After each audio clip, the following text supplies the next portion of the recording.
Welcome back everyone. Welcome to civil services study.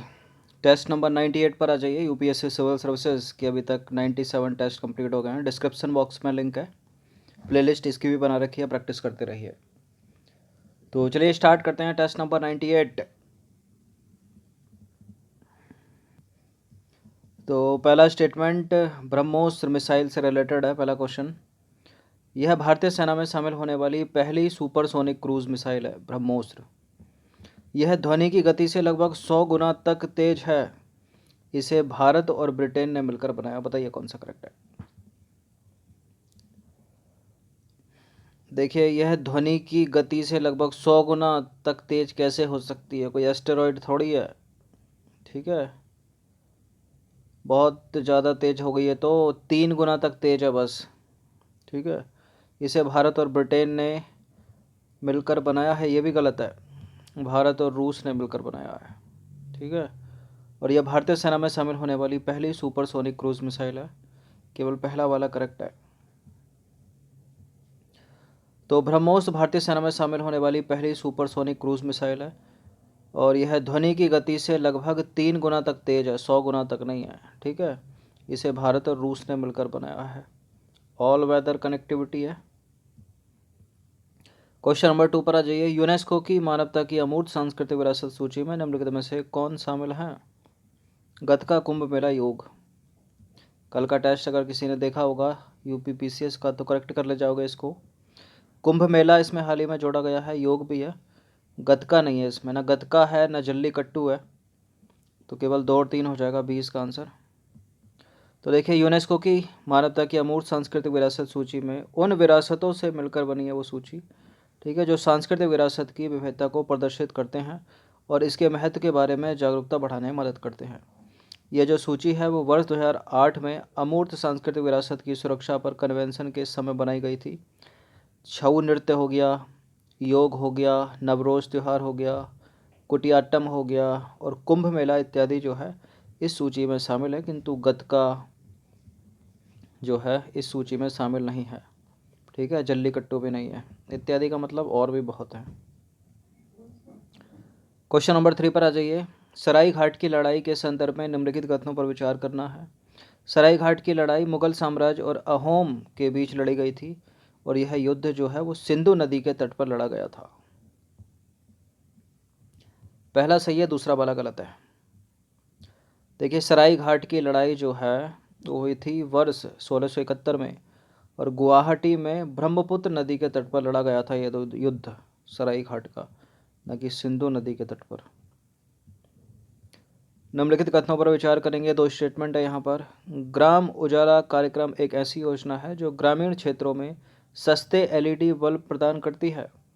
Gram Ujala कार्यक्रम को पूरी तरह से बिजली मंत्रालय से प्राप्त सब्सिडी द्वारा वित्त पोषित किया जाएगा।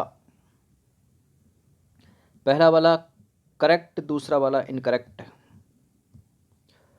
तो हाल ही में सेंट्रल गवर्नमेंट द्वारा ग्राम उजाला कार्यक्रम की शुरुआत की गई है।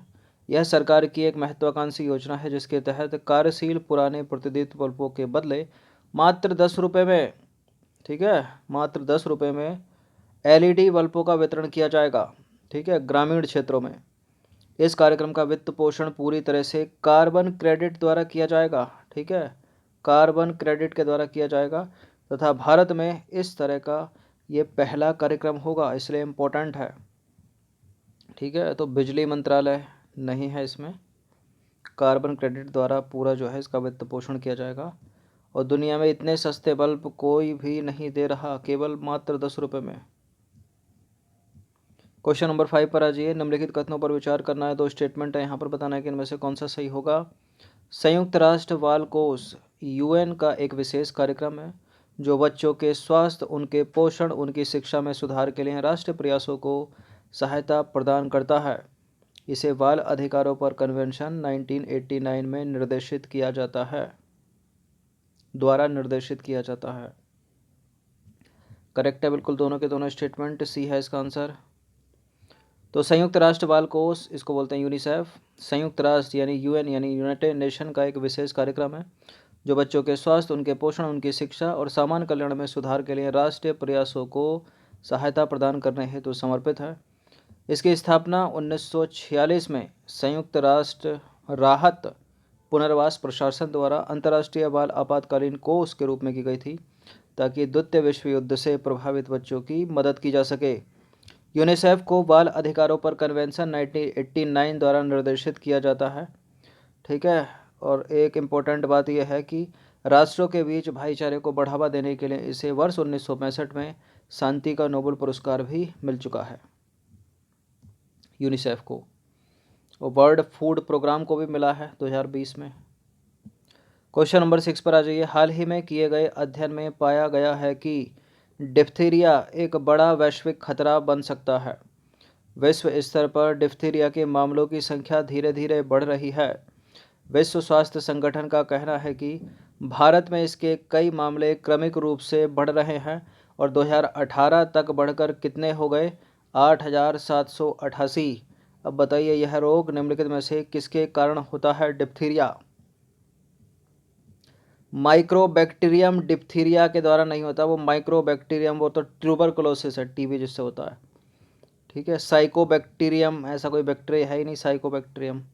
लीसमानिया वो लीसमानिया सेंड फ्लाई डोनावानी मक्खी, सैंड मक्खी निंद्रा रोग वो अलग चीज़ है, गलत अड़ी। ये कोरिने बैक्टीरियम डिप्थीरिया हो जाएगा इसका उत्तर। ठीक है। किससे होता है डिप्थीरिया? कोरिने बैक्टीरियम डिप्थीरिया नामक बैक्टीरिया से होता है, जीवाणु से। तो डिप्थीरिया मुख्य रूप से कोरिने बैक्टीरियम डिप्थीरिया नामक बैक्टीरिया के कारण होता है। हाल ही में किए गए अध्ययन क्या कहते हैं?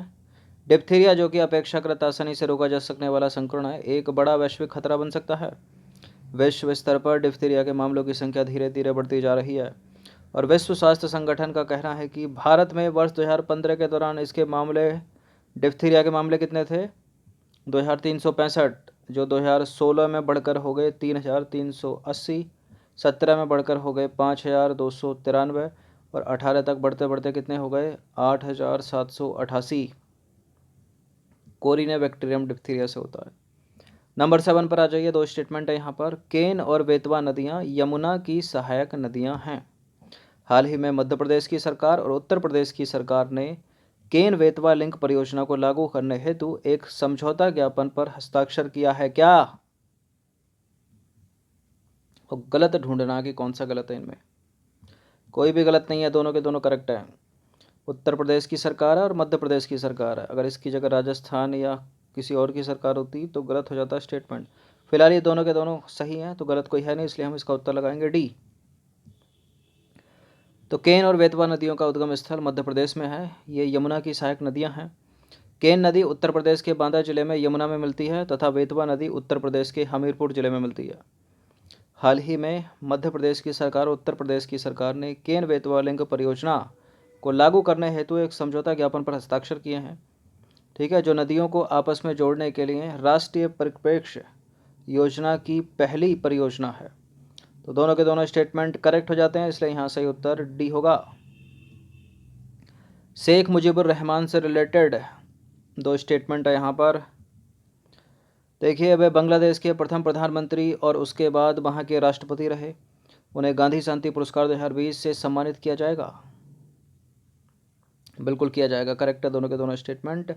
बंग बंधु के नाम से जाना जाता है इनको, और इनको बांग्लादेश का राष्ट्रपिता भी कहा जाता है। तो शेख मुजीबुर रहमान एक बंगाली नेता थे जो बांग्लादेश के पहले प्रधानमंत्री बने। ठीक है। कब बने? 1972 से 75 के बीच में।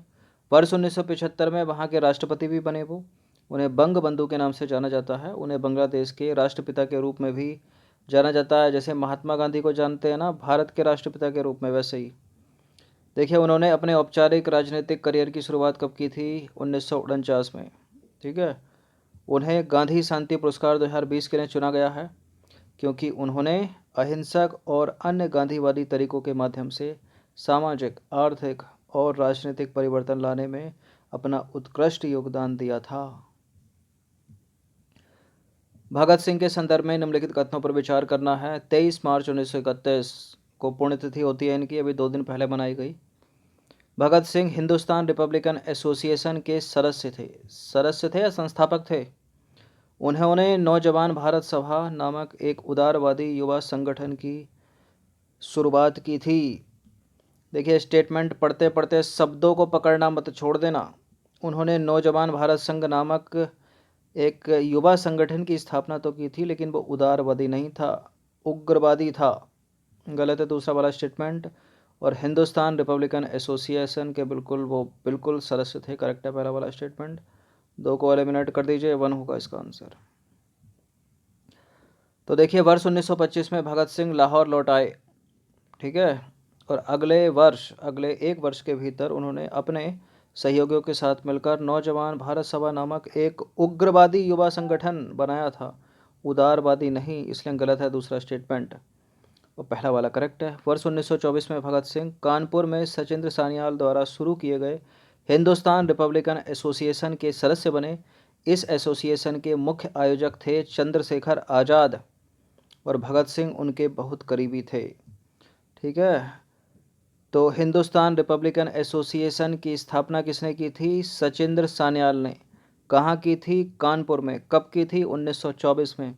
इसके सदस्य बने थे भगत सिंह, ठीक है।